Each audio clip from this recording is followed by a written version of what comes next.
Hello friends, मैं पूर्णचंद्र साहू आप सभी को स्वागत करता हूं मेरा YouTube channel mining legislation by PC Sahu में। दोस्तों, आज का जो वीडियो है ये कुछ important multiple choice questions inventory management के ऊपर है। तो ये वीडियो बहुत ही इम्पोर्टेंट होने वाला है। जो लोग सेकेंड क्लास और फर्स्ट क्लास एग्ज़ाम देने के लिए अभी तैयारी कर रहे हैं, चाहे वो रेस्ट्रिक्टेड हो, अनरेस्ट्रिक्टेड हो, मेटल हो, कोल हो, सभी के लिए ये बहुत ही इम्पोर्टेंट है। तो जो लोग सेकेंड क्लास और फर्स्ट क्लास का तैयारी कर रहे हैं, ज़रूर इस वीडियो को शुरू से लेकर एंड तक देखें बिना स्किप किए हुए। इसमें कुछ इंपॉर्टेंट प्रोबेबल क्वेश्चंस को हम लोग एनालिसिस करेंगे और उसका करेक्ट आंसर को आइडेंटिफाई करेंगे। और इसी तरह वीडियो आगे भी देखने के लिए जो लोग नया है चैनल में या नया वीडियो देख रहे हैं, वो लोग ज़रूर सब्सक्राइब कीजिए चैनल को, बेल आइकन को प्रेस कीजिए और वीडियो को आपका अपना फ्रेंड सर्कल में ज़रूर शेयर कीजिए। दोस्तों, शुरू करते हैं आज का वीडियो इन्वेंट्री मैनेजमेंट के ऊपर। हाँ दोस्तों, इससे पहले कि वीडियो शुरू करते हैं, मैं आपको जस्ट जानकारी के लिए बता दूं कि इन्वेंट्री मैनेजमेंट के ऊपर सब्जेक्टिव लेक्चर क्लास का वीडियो ऑलरेडी अपलोड हो चुका है, जो कि शायद 3 या 4 पार्ट में अभी तक अपलोड हो चुका है। लेकिन फिर भी इसका कुछ इम्पोर्टेंट पोर्शन अभी बच गया है, जैसे एबीसी एनालिसिस वगैरह। जो उसका 4 मेथड्स था इन्वेंट्री मैनेजमेंट का, उनमें से हम 3 मेथड को कंप्लीट कर चुके हैं और एक मेथड बचा हुआ है, तो उसको भी एक पार्ट में हम ज़रूर कंप्लीट करेंगे। तो जो लोग उस इन्वेंट्री मैनेजमेंट के ऊपर लेक्चर क्लास देखना चाहते हैं, वो लोग ज़रूर मेरे चैनल में सर्च कीजिए, आपको लेक्चर क्लास मिल जाएगा। और उस लेक्चर क्लास में आप फंडामेंटल क्लियर होने के बाद ही इसको अगर देखेंगे तो ज़्यादा बेहतर रहेगा अंडरस्टैंडिंग के लिए, क्योंकि एमसीक्यू जो आता है वो थ्योरी से ही आता है, फंडामेंटल से ही आता है, और जिसको हम लोग लेक्चर क्लास में ऑलरेडी डिस्कस कर चुके हैं। तो शुरू करते हैं आज का वीडियो। फर्स्ट क्वेश्चन की तरफ बढ़ते हैं। रीऑर्डर लेवल इज कैलकुलेटेड आज डैश। रीऑर्डर लेवल को कैसे कैलकुलेट किया जाता है, इसका सही फॉर्मूला क्या है? ऑप्शन ए बोल रहा है maximum consumption rate into maximum reorder period, maximum consumption rate into minimum reorder period, minimum consumption rate into maximum reorder period, minimum consumption rate into minimum reorder period. तो इसका सही answer क्या है? इसका सही आंसर है option E, maximum consumption rate into maximum reorder period. जिसे दोस्तों, जो सब्जेक्टिव लेक्चर क्लास में जो लोग थे, जो लोग ऑलरेडी वो वीडियो को देख चुके हैं, तो उस वीडियो में आप ज़रूर देखे होंगे कि हम लोग इन डिटेल में डिस्कस किए थे एग्जाम्पल के साथ कि रीऑर्डर लेवल क्या है, इकोनॉमिक ऑर्डर क्वांटिटी क्या है, बफर स्टॉक क्या है, मिनिमम स्टॉक लेवल क्या है।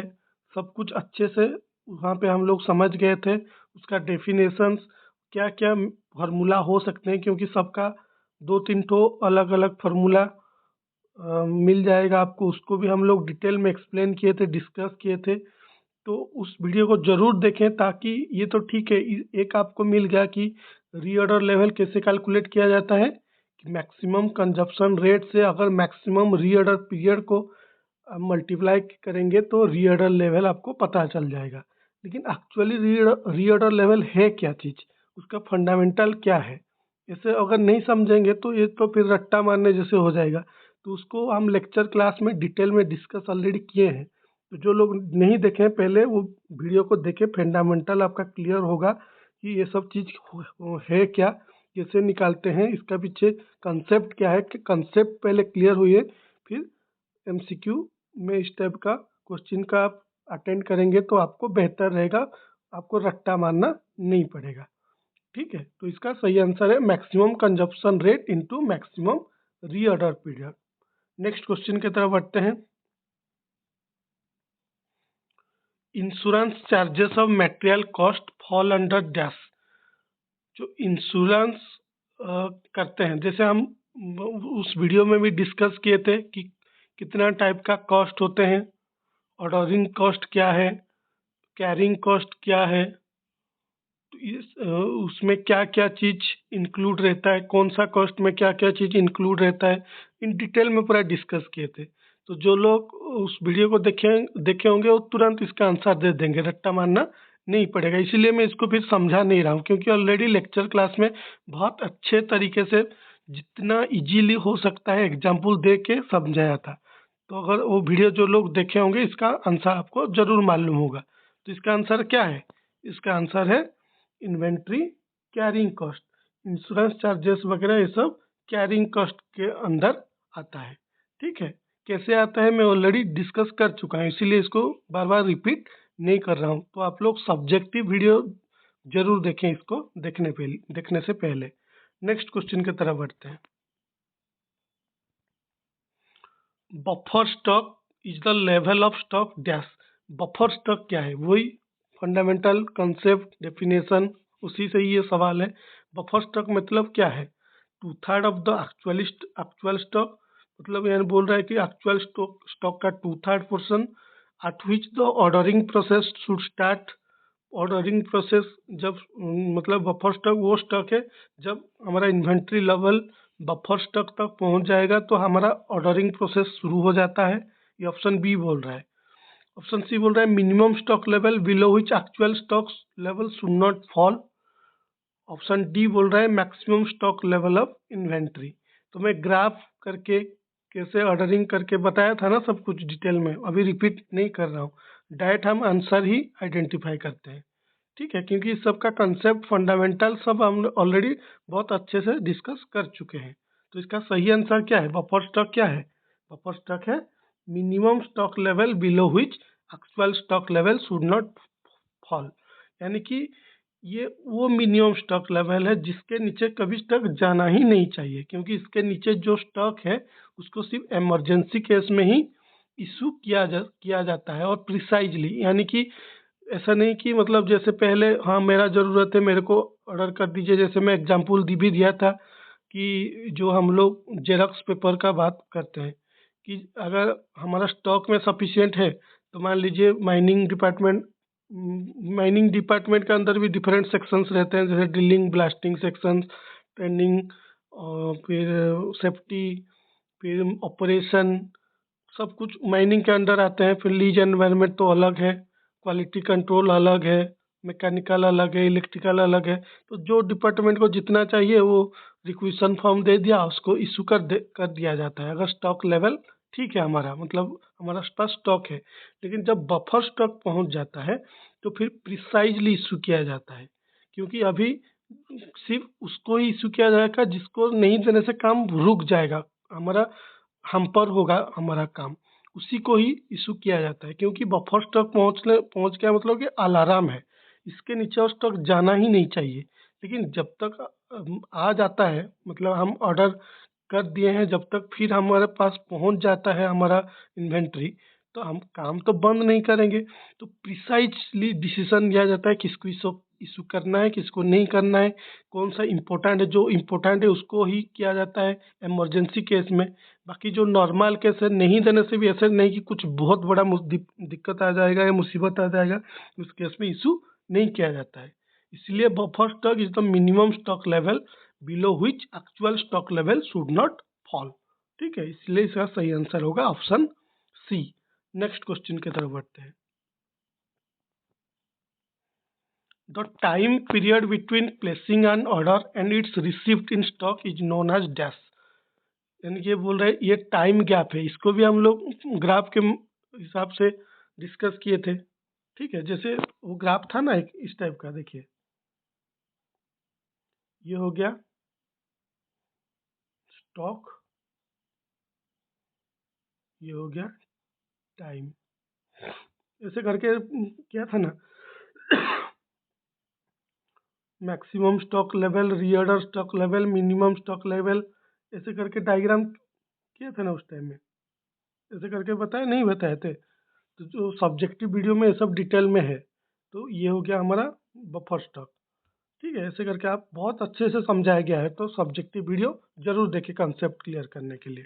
ठीक है, तो ये बोल रहा है कि जो टाइम गैप है जब हम ऑर्डर प्लेस किए कि हमको चाहिए मटेरियल, और बाकी फिर ऑर्डर हमारे पास पहुंच गया, हम रिसीव्ड करके स्टोर को ले आए, ये जो टाइम ऐसा तो नहीं है कि आज मेरे को चाहिए, हमको आज पता चला, हम आज डिसाइड किए कि नहीं कुछ 100 यूनिट मंगाते हैं ये आइटम का, आज डिसाइड किया ऑर्डर दिए तो आज आ जाएगा, ऐसा थोड़ी होता है।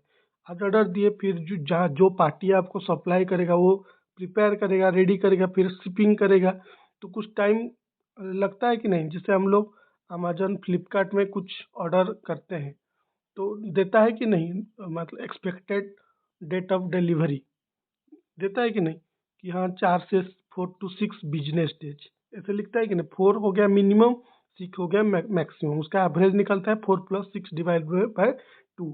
4+6 हो गया 10, 10 डिवाइडेड बाय 2 = हो गया 5। तो एवरेज 5 दिन के आसपास लगेगा। तो ये जो 5 दिन आज आप ऑर्डर प्लेस किए, और बाकी जो ऑर्डर आपके पास पहुंच जाएगा जब जब आप रिसीव करेंगे उस ऑर्डर को, तो ये दोनों के बीच में जो टाइम गैप है उसको क्या बोलते हैं? Carriage time, over time, placement time, lead time, इसको बोलते हैं लीड टाइम। ऑप्शन डी, जब आप ऑर्डर प्लेस किए और जब आपके पास वो ऑर्डर पहुंच गया, आप रिसीव कर लिए, ये दोनों के बीच में जो टाइम पीरियड रहता है उसको बोलते हैं लीड टाइम। ठीक है, नेक्स्ट क्वेश्चन की तरफ बढ़ते हैं। Which one among the following is not an inventory? इनमें से कौन सा चीज एक इन्वेंट्री नहीं है? हम इन्वेंट्री का डेफिनेशन भी पढ़े थे, ठीक है, तो उसमें आपका क्लियर हो गया होगा कि इन्वेंट्री किसको बोलते हैं किसको नहीं बोलते हैं। बाकी ऑप्शन पर आते हैं। ऑप्शन बोल रहा है raw material, machine, consumable items, finished product. तो इसका सही आंसर क्या होगा? कौन सा एक इन्वेंट्री नहीं है? मशीन। मशीन एक इन्वेंट्री थोड़ी है। इन्वेंट्री मतलब वो चीज़ जिसको हम लोग स्टॉक करके रखते हैं और उसका कंज्यूमिंग रेट के हिसाब से एंटिसिपेट करते हैं कि कब इसको फिर मंगाना है, स्टॉक करके रखना है। तो मशीन को स्टॉक करके थोड़ी रखा जाता है। उसका जो कंज्यूमेबल आइटम्स है, उसका जो पार्ट्स वगैरह है, फिनिश्ड प्रोडक्ट, सब कुछ इन्वेंट्री का अंदर आता है, लेकिन मशीन इन्वेंट्री के अंदर नहीं आता है। ठीक है, नेक्स्ट क्वेश्चन की तरफ बढ़ते हैं।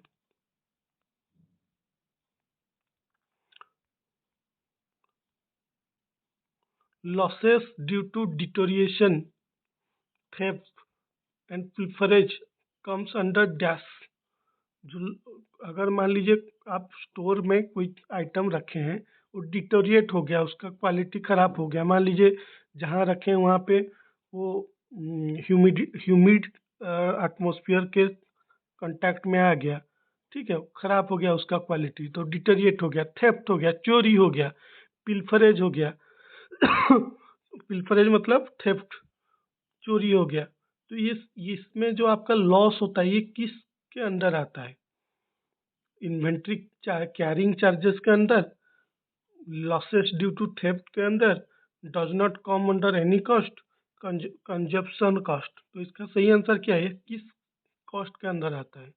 यह आता है इन्वेंट्री कैरिंग चार्जेस के ऊपर। आप जैसे हम डिसाइड करते हैं कितना टाइप का कॉस्ट होता है, ऑर्डरिंग कॉस्ट क्या है, प्लेसमेंट कॉस्ट क्या है, इन्वेंट्री कैरिंग कॉस्ट क्या है, तो ये सब कैरिंग कॉस्ट के अंदर आता है। कैरी करना मतलब रखना अपने पास, स्टोर करके रखना। तो अगर कोई आइटम का क्वालिटी डिटोरिएट होता है, वो चोरी हो जाता है, तो जो आपका लॉस होगा, जो पैसा आप हराएंगे, वो सब कैरिंग चार्जेस का अंडर आता है। ऐसा नहीं कि वो चला गया, नहीं, वो तो आपका ही मतलब प्रॉपर्टी है ना, तो जो लॉस हुआ वो कैरिंग चार्जेस के अंदर आता है। ठीक है, नेक्स्ट क्वेश्चन की तरफ बढ़ते हैं। The rent for the stores where materials are stored fall under dash. ये भी बहुत इंपॉर्टेंट क्वेश्चन है। जिस स्टोर में आप मटेरियल रखते हैं, मान लीजिए आप एक स्टोर बनाए हैं जिसमें 10,000 आइटम्स रखने के लिए उसमें फैसिलिटी है, लेकिन आप मंगा लिए 15,000, तो और 5,000 जो एक्स्ट्रा मंगाए वो तो आप रख नहीं सकते, और बाहर भी उसको रख नहीं सकते क्योंकि उसका वो डिटेरिएट हो जाएगा, उसका क्वालिटी ख़राब हो जाएगा। तो आपको क्या करना पड़ेगा कि रेंट में लेना पड़ेगा स्टोर, जहाँ पे आप रख सकते हैं सेफली। तो जो रेंट आप लेंगे उसके लिए पैसा खर्चा होगा कि नहीं? उसको जो रेंट देंगे, जो पैसा हाउस रेंट के हिसाब से जो स्टोर के लिए आप खर्चा करेंगे, वो आपका एक कॉस्ट है कि नहीं? पैसा खर्चा होगा कि नहीं, वो किस टाइप का कॉस्ट के अंदर आएगा? Procurement cost, ordering cost, inventory carrying cost, stocking cost. तो ये किसके अंदर आएगा? इन्वेंट्री कैरिंग कॉस्ट, क्योंकि आप कोई भी चीज़ को स्टोर करके रखेंगे तो कैरिंग कॉस्ट के अंदर ही आएगा। ठीक है, नेक्स्ट क्वेश्चन की तरफ बढ़ते हैं। One of the important basic objective of inventory management is dash. ये बोल रहा है कि जो हम इन्वेंट्री मैनेजमेंट करते हैं उसका ऑब्जेक्टिव क्या है। उसका ऑब्जेक्टिव तो दो तीन तो है, क्या क्या ऑब्जेक्टिव है वो ऑलरेडी हम लोग फर्स्ट लेक्चर में, जो इन्वेंट्री मैनेजमेंट का लेक्चर 1 में ऑलरेडी डिस्कस कर चुके हैं। लेकिन जो ऑप्शन दिया है इनमें से कौन सा एक ऑप्शन इन्वेंट्री मैनेजमेंट का एक बेसिक ऑब्जेक्टिव है? वन ऑफ देम है, जो जितना भी ऑब्जेक्टिव है दो तीन तो उसमें से एक ऑब्जेक्टिव क्या है इनमें से? To calculate EOQ. ईओक्यू मतलब इकोनॉमिक ऑर्डर क्वांटिटी। ये बहुत ही इंपॉर्टेंट ईओक्यू के ऊपर इसलिए स्पेशल एक वीडियो भी बनाया गया है कि क्या है ईओक्यू, कैसे निकालते हैं, उसके फॉर्मूला क्या है। Economic order quantity. कोई कोई पूछ लेता है ईओक्यू का full form economic order quantity. ठीक है, ये एक बैलेंस्ड क्वांटिटी है जिसमें अपना दो टाइप का कॉस्ट को क्या करता है, बैलेंस करता है। ठीक है, तो इकोनॉमिक ऑर्डर क्वांटिटी। तो क्वेश्चन क्या पूछ रहा था कि to calculate EOQ for all materials in the organization. हमको डिसाइड मतलब आइडेंटिफाई करना है कि इनमें से इन्वेंट्री मैनेजमेंट का ऑब्जेक्टिव क्या है। To calculate EOQ for all materials in the organization. Organization में जितना भी मटेरियल है सबका ईओक्यू निकालना, वो इन्वेंट्री मैनेजमेंट का ऑब्जेक्टिव है। ये ऑप्शन ए बोल रहा है। ऑप्शन बी क्या बोल रहा है? To go in person to the market and purchase the material. यानी कि मार्केट को खुद आदमी जाएगा और मटेरियल खरीद के लाएगा। ऑप्शन थ्री क्या बोल रहा है? To employ the available capital efficiently so as to yield maximum results. यानी कि ये बोल रहा है कि आपके पास जो अवेलेबल है कैपिटल, आपके पास जो फंड अवेलेबल है उसको एफिशिएंटली उसका यूटिलाइज करना ताकि मैक्सिमम यील्ड मिल सके, मैक्सिमम रिजल्ट मिल सके। और ऑप्शन डी क्या बोल रहा है? Once material are issued to the departments personally check how they are used. यानी कि जिस डिपार्टमेंट को आप इन्वेंट्री इशू किए हैं तो उस इन्वेंट्री को लेकर कैसे यूज कर रहे हैं उसको चेक करना इन्वेंट्री मैनेजमेंट का ऑब्जेक्टिव है। ये ऑप्शन डी बोल रहा है। तो इसमें सही आंसर क्या है? इन्वेंट्री मैनेजमेंट का एक्चुअल उद्देश्य क्या है, ऑब्जेक्टिव क्या है? इसका सही आंसर क्या है? Option C, to employ the available capital efficiently so as to yield maximum results. यानी कि आपके पास जो कैपिटल है, जो फंड है, उसको इतना एफिशिएंटली यूज करें ताकि उनमें से बेस्ट और हाईएस्ट यील्ड, मैक्सिमम यील्ड मिल सके। मैक्सिमम यील्ड मतलब रिजल्ट, यानी कि प्रॉपर यूटिलाइजेशन ऑफ इन्वेंट्री। आप जो इन्वेंट्री मतलब मैनेजमेंट कर रहे हैं, क्यों कर रहे हैं? कि आप जितना इन्वेंट्री जो आप स्टॉक करके रख रहे हैं, मंगा रहे हैं, उसमें पैसा खर्चा हो रहा है कि नहीं।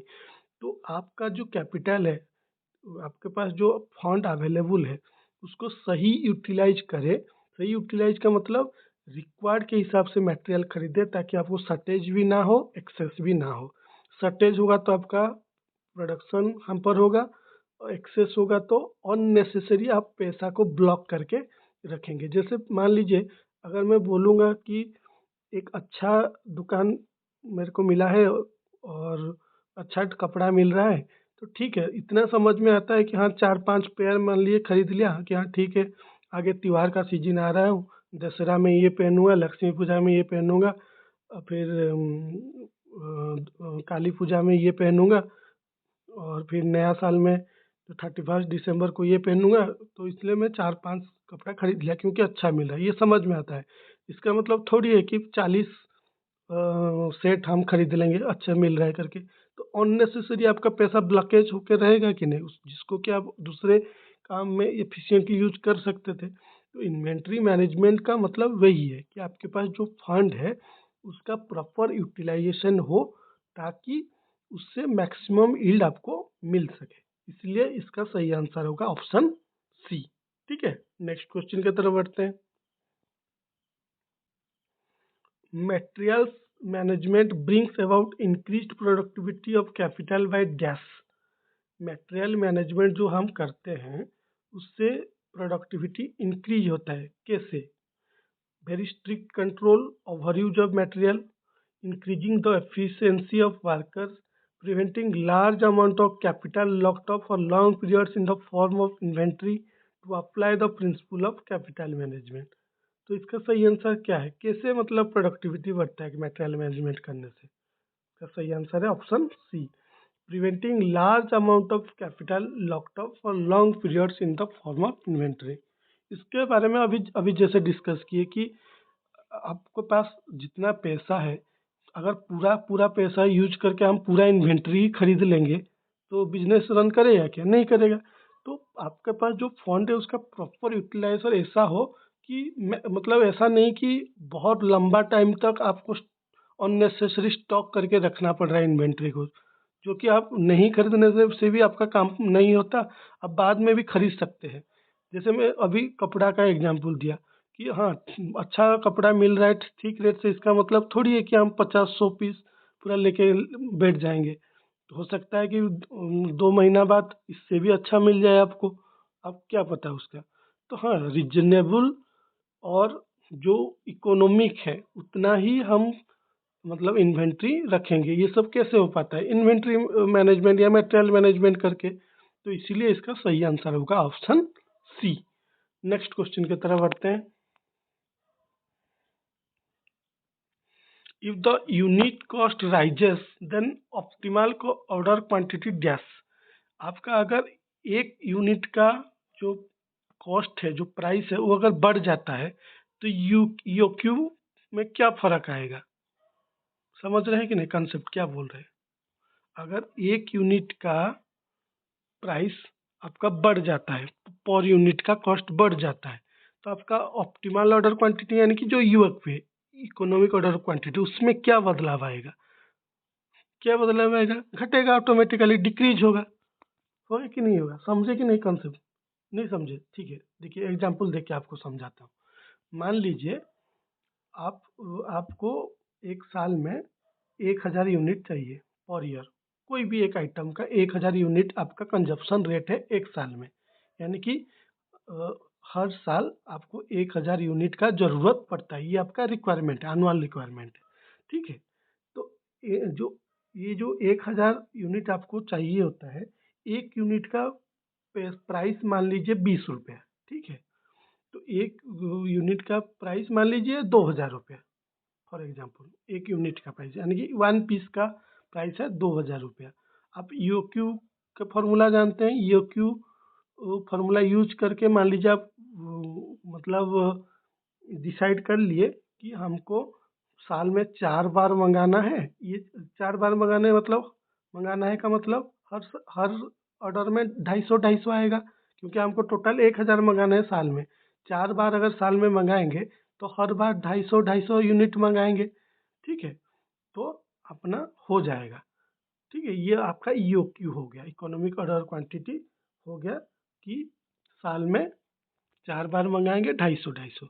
अभी बोल रहा है कि यूनिट कॉस्ट बढ़ जाता है। मान लीजिए 2000 था, अभी 4000 हो गया या 3000 हो गया, 1000 बढ़ गया उसका प्राइस। तो आप 250 मंगा पाएंगे क्या? क्योंकि आपके पास फिर वो फंड तो होना चाहिए कि नहीं। तो ऑप्टिमल ऑर्डर क्वांटिटी कम हो जाएगा, ऑटोमेटिकली घट जाएगा कि अरे अभी बढ़ गया है तो 250 की जगह 200 मंगाते, 50 रहने देते हैं, देखते हैं 1-2 महीना कुछ चेंजेस आता है क्या। हो सकता है अभी बढ़ गया है, फिर 1-2 महीना बाद प्राइस कम भी। जैसे आलू प्याज होता है ना, अभी जैसे मान लीजिए आलू का रेट 40 रुपया पर किलो है, तो आप मान लीजिए मंगा रहे हैं कि हाँ ठीक है 10 किलो ले लेते हैं चलेगा। लेकिन अगर 60 रुपया हो जाएगा तो आप बोलेंगे हाँ नहीं नहीं 5 किलो ले लेते हैं, देखते हैं हो सकता है 1-2 हफ्ता बाद कम हो जाए। कम करते हैं कि नहीं? तो हम जो इकोनॉमिक ऑर्डर क्वांटिटी घट जाएगा कि नहीं, डिक्रीज होगा कि नहीं, यही पूछ रहा है कि आपका यूनिट कॉस्ट अगर बढ़ जाता है तो ऑप्टिमल ऑर्डर क्वांटिटी में क्या फ़र्क आता है। डिक्रीज होता है, क्योंकि यूनिट कॉस्ट बढ़ गया है अपना। तो इसका सही आंसर है ऑप्शन बी, डिक्रीजेस।